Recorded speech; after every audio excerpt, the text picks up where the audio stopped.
잠깐 사진 하나 보여주시면은요.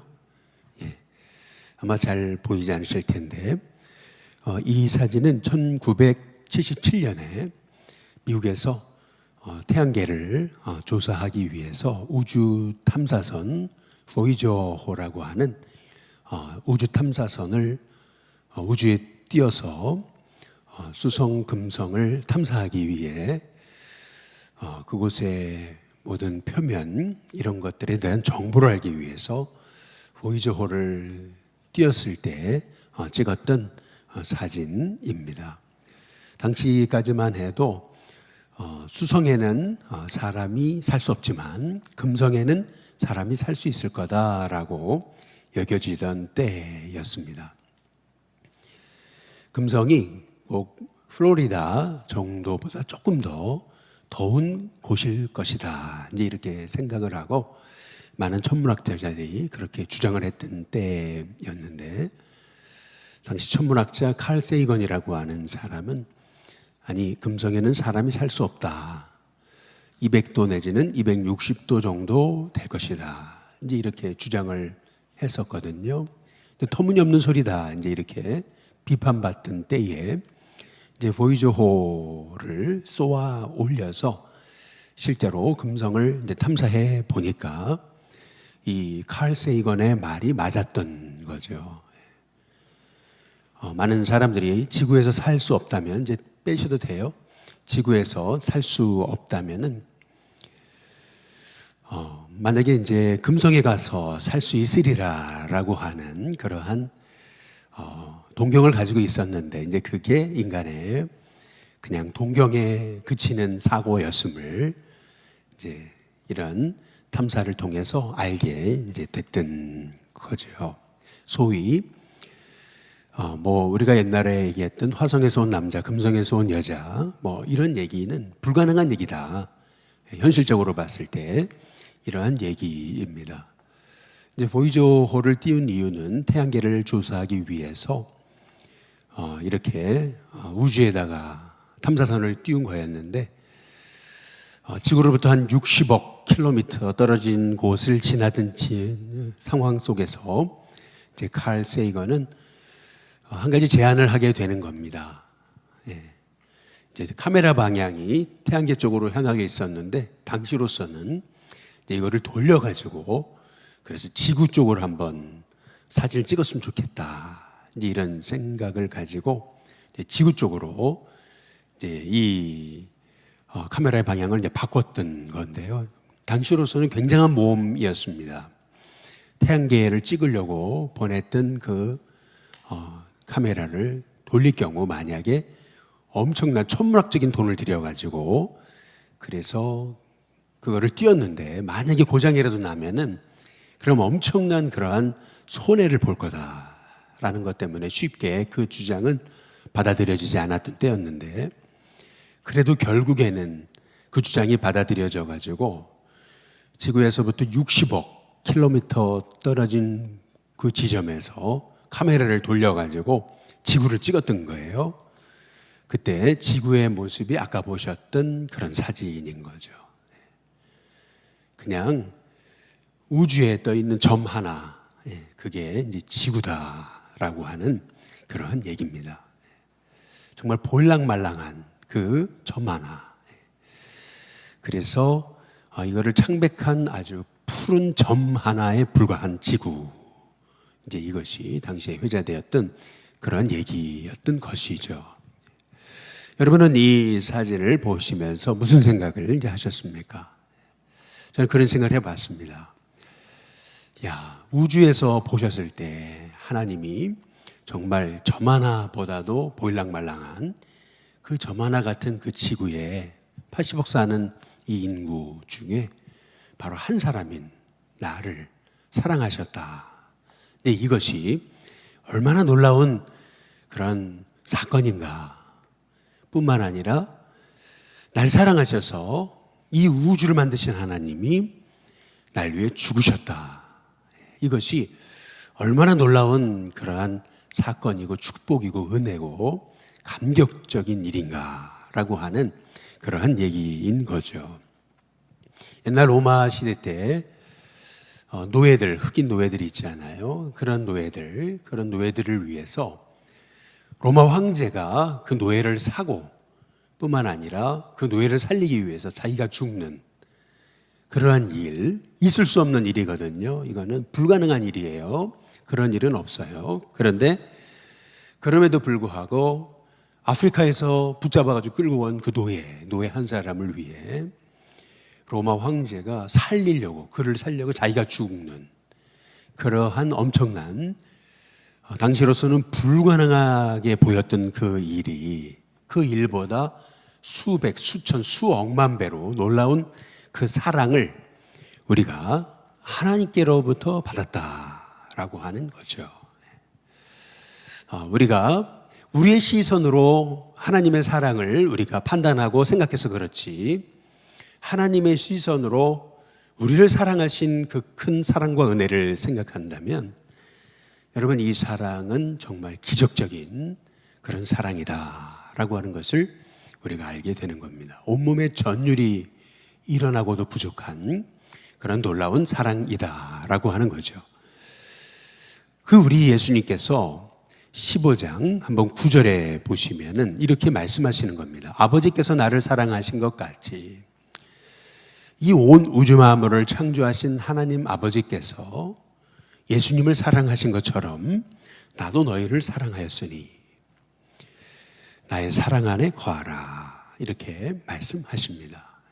하나님이 예수님을 사랑하신 것처럼 나도 너희를 사랑했다 이렇게 말씀하시면서 예수님이 주시는 말씀이 나의 사랑 안에 거하라 이렇게 이제 말씀하시는 거죠. 그 사랑, 이 사랑은 우리 인간의 생각으로 정말 측량할 수 없는 우주에서 봤을 때 우주 만물을 창조하신 하나님의 관점에서 봤을 때 점 하나조차 되지 않는 바로 우리를 위해서 우리를 사랑할 뿐만 아니라 자신의 몸을 내어주신 그 사랑 안에 거하라 우리 예수님이 말씀하고 계시는 거거든요. 얼마 전에 보니까 이런 얘기가 있더라고요. 보고에는 독이 있잖아요. 그런데 이 보고가요, 이렇게 암컷에게 구애를 하게 될 때 이렇게 보니까 2m 정도 되는 그런 모래, 그 바다 밑에 지하에 바닥에 모래에 성을 쌓는데 한 2주에 걸쳐 가지고 보니까 엄청 아름다운 작품을 바다 밑에다가 만들더라고요. 지느러미로 이렇게 해가지고 위에서 보니까 진짜 엄청난 작품을 만들었어요. 근데 그 이유는 뭔가 봤더니 수컷이 암컷에게 구애하기 위해서. 바보라고 하는 그 새가 있어요. 정자새라고 불리는 새인데 이 새는요 무조건 그 푸른색들 이런 거 그것만 물어가지고 집을 만드는 거예요. 그런데 이렇게 보니까 왜 집을 만드는가 이렇게 봤더니 암컷을 구애하기 위해 가지고 암컷에게 잘 보이기 위해서 꼬드기기 위해서 집을 만드는 거죠. 그런데 집을 만들었어요. 멋지게 집을 만들었습니다. 그래가지고 암컷에게 마음을 얻어요. 그리고 나가지고 이제 소위 교미를 하는 거죠. 그러고 나면 이 바오새는 돌변한대요. 암컷을 부리로 쪼아가지고 쫓아내버리고 그리고 다시 집을 지어가지고 또 다른 암컷에게 또 구애를 한다는 거죠. 여러분 세상에서 누군가 나를 사랑한다. 정말 2주에 걸쳐가지고 온 작품을 만들어가지고 막 내가 널 이렇게 사랑해. 내가 너밖에 없어. 막 그렇게 막 사랑한다고 하지만 세상의 사랑이라는 건 다 그렇잖아요. 조건 있는 사랑이잖아요. 다 목적이 있어가지고 다 사랑하는 거 아니겠어요?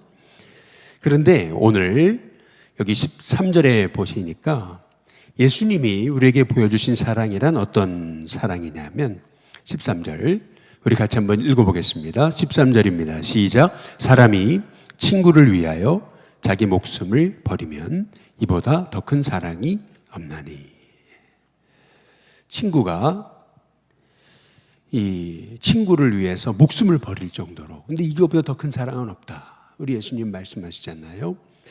그렇게 우리를 조건 없이 사랑하신 것이 우리 예수님이시다. 그분의 사랑이다. 보통 사랑한다 하면서도 그것은 그 사람을 내 종으로 삼으려고 하는 거잖아요. 그 사랑이라는 이름으로 사람을 얽매고 그리고 억압하는 거죠. 사랑이라는 이름으로. 그런데 오늘 15절에 보시게 되면 예수님 말씀하시잖아요. 이제부터는 너희를 종이라 하지 않겠다. 내가 너희를 사랑하는 이유 종 삼으려는 거 아니다. 그것은 왜 그 이유는 종은 주인이 하는 것을 알지 못하기 때문에 너희를 친구라 하였노니 내가 내 아버지께 들은 것을 다 너희에게 알게 하였음이라. 우리를 친구로 삼으시려고 그 이유, 그것은 종은 주인이 하는 것을 모르는데 친구는 그 친구의 그 속 사정까지도 다 알려주잖아요. 마찬가지로 우리를 친구로 삼으신 예수님은 아버지께 들은 것을 다 우리에게 알려주신다. 비밀이 없다. 비밀 없는 사이로 우리를 삼으시려고 예수님이 우리를 사랑하셨다. 이렇게 예수님이 말씀하시는 거죠. 결국 이 사랑의 목적을 예수님이 이렇게 얘기하세요. 11절에 보니까 내가 이것을 너희에게 이름은 내 기쁨이 너희 안에 있어. 이렇게 말씀하시는 거예요. 나의 기쁨이 너희 안에 있어. 너희 기쁨을 충만하게 하려고. 예수님이 가지신 그 기쁨 있잖아요. 그 기쁨을 우리 안에도 있게 하시려고. 우리 아버지께 우리 예수님이 사랑받으시잖아요.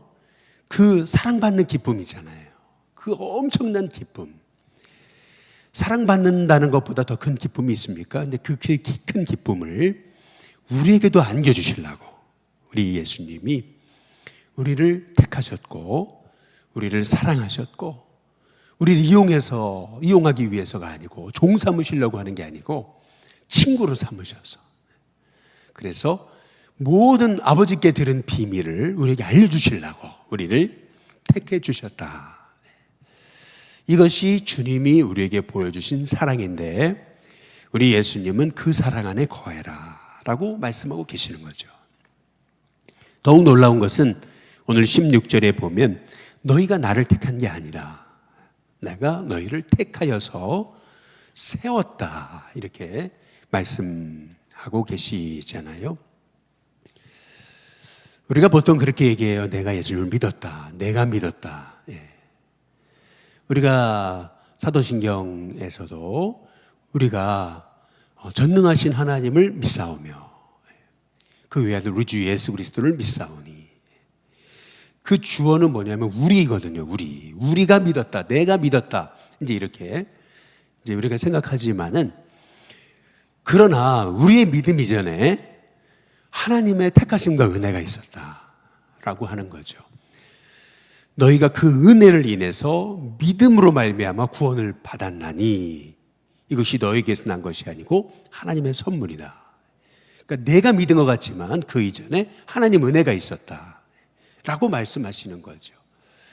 우리는 내가 믿었다, 내가 택했다. 이제 우리가 그렇게 생각하지만 그게 아니고 너희가 날 택한 것이 아니고 내가 하나님이 우리를 택하셨다. 그분이 우리를 택해서 세우셨다. 세우신 목적은 뭐냐 하면은 16절에 보니까 너희로 가서 열매를 맺게 하고 또 너희 열매가 항상 있게 하여 내 이름으로 아버지께 무엇을 구하든지 다 받게 하시려고. 쉽게 말하면 아까 예수님이 하신 말씀이 있잖아요. 열매를 따는 기쁨 있잖아요. 우리가 어떤 영혼을 전도를 해요. 그래서 그 영혼이 예수님 믿고 구원받아서 세례를 받게 될 때 그 기쁨 있잖아요. 그러니까 열매를 맺게 한다. 열매를 따게 하시려고. 다시 말하면은 가서 너희로 가서 열을 맺게 하고 그리고 열매가 항상 있어 내 아버지 이름으로 아버지께 무엇을 구하든지 다 받게 하시려고 우리를 택하셨다. 이 말씀의 의미는 아까 우리가 보신 말씀하고 똑같은 거죠. 주님의 기쁨이 우리 안에 있게 하시려고 우리를 택하셨다라고 하는 거죠. 이 얼마나 놀라운 사실입니까? 단순히 우리를 그냥 이용해 먹으시려고, 단순히 우리를 써먹으시려고, 단순히 우리를 부려먹으시려고, 당신의 도구 삼으시려고, 단순히 종 삼으시려고 우리를 택하신 게 아니라는 거예요. 목숨을 내어주실 정도로 나의 친구가 되어주셔서 내 안에 주님의 기쁨이 흘러넘치게 하시려고 우리를 택하신 거다. 그 사랑 안에 거해라. 이제 오늘 우리 예수님이 그 말씀을 우리에게 주고 계시는 거거든요. 오늘 하나를 살아가는 동안 그 예수님의 사랑을 우리가 더 많이 묵상할 수 있게 되시기를 주님의 이름으로 축복합니다. 사랑을 많이 받은 사람이 그만큼 사랑하는 거고, 사랑을 많이 경험해 본 사람이 또 그 사랑을 줄 아는 거고, 그래서 우리가 그 예수님의 사랑 안에 거해야 된다. 이 말씀하시는 우리 예수님의 음성이 저와 여러분을 향한 축복의 말씀이 되시길 주님의 이름으로 축복합니다. 근데 내일이면 우리 수능 시험인데, 보통 수능 시험 하면은 이제 생각나는 게 있어요. 그게 뭐냐면 옛날에 제 대학 시절에 김영사라고 하는 출판사에서 나왔던 책 한 권이 있어요. 그 책 한 권이 뭐냐면 공부가 쉬웠어요 라고 하는 책입니다. 이 책의 저자는 장승수라고 하는 그러한 사람이었는데요. 이분이 이제 지금은 이제 로펌 대표가 이제 됐어요. 그런데 이분은 할아버지도 아버지도 도박을 하다가 이제 소위 폐가 망신한 그런 가정입니다. 11살 때 아버지가 심장마비로 이제 돌아가시면서 소위 홀로 된 어머니가 이제 아들을 이제 기르셨던 거죠. 이 장승수라고 하는 사람은 고등학교를 졸업하고 뭐 공부에도 재질이 없었다고 생각했고 또 그럴 형편도 되지 않았기 때문에 그가 졸업하고서 고등학교를 졸업하고 가졌던 직업이 뭐 포크레인 조수, 물수건 배달원, 가스 배달원, 신문 배달원, 조경 공사장 인부, 토목 공사장 인부 등으로 소위 육체적인 노동, 막노동판에서 이제 일을 했던 사람인 거죠. 그렇게 막노동을 했던 이유는 뭐냐면은 그래야 빨리 돈을 버니까, 그래서 뭐라도 해보려고 그렇게 해서 막노동판을 전전했던 이제 사람이었던 거거든요. 그런데 그 학생이 말이에요, 대학을 도전한 지 4번째 만에, 사수 만에 서울대 인문계 수석 합격을 이제 하게 이제 되는 거죠. 그때 이제 인터뷰를 했을 때 이런 얘기를 이제 하는 겁니다. 제가 11살 되던 해 아버지가 갑자기 심장마비로 돌아가신 뒤 어머니는 혼자서 정말 고생을 많이 하셨습니다. 염색 공장에서 세탁소에서 삭바느질로. 어머니에 대한 고마움은 말로 다 할 수가 없습니다. 어머니는 단 한 번도 아들인 제 결정을 무시하지 않으셨습니다. 저를 끝까지 믿어주신 것을 감사드립니다. 그리고서 이 당시에 장승수 군이 이런 말을 덧붙인 거예요. 어머니의 기도는 보이지 않는 많은 도움을 주셨습니다. 여러분, 아들이 막노동판을 전전하면서 대학을 도전했는데 첫 번째 떨어졌어요. 두 번째 떨어졌습니다. 세 번째 떨어졌어요. 그러면은 야, 우리 집안은 공부하고는 연이 없는 집안인 것 같다.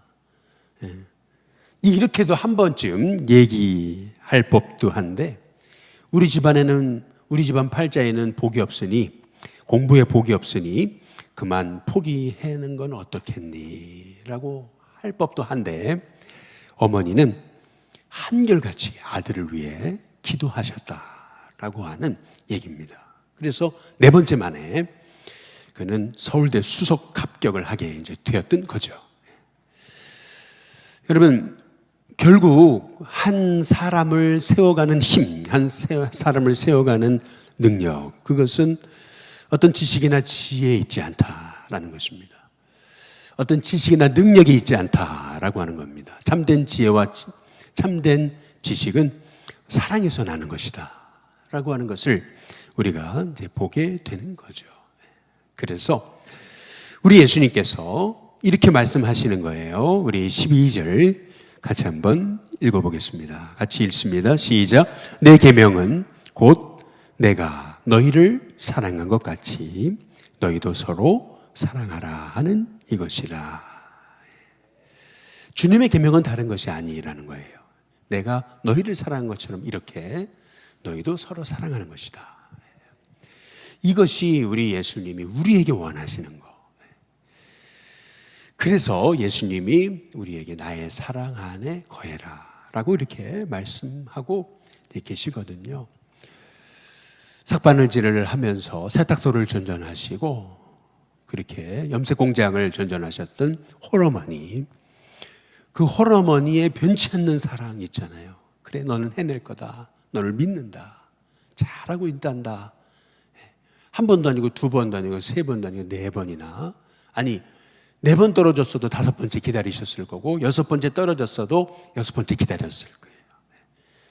그 사랑이 있었기 때문에 사회를 빛내는 로펌 대표인 장성수라고 하는 변호사가 이제 태어날 수 있었던 거라고 하는 거죠.